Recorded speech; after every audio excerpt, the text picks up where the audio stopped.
मौसम के हवाले से आपको अपडेट करते चले। आपको बताएं कि आज 28 फरवरी के दौरान शदीद बारिश बर्फबारी के बायस मरी, गलियात, नारायण कावान, देर, सवात, कोहिस्तान, मनसेरा, एबटाबाद, शांगला, स्तूर, हुंजा, स्कर्दू, वादी नीलम, बाग, पौंछ, हवेली में सड़कों के बंद होने और फिसलन की वजह से ट्रैफिक की रवानी में खलल का अंदेशा है।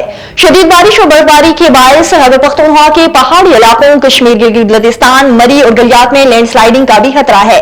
बारिश और बर्फबारी के दौरान सियाहों को मुहतात रहने और गैर जरूरी सफर से इज्तनाब करने की हिदायत की गई है।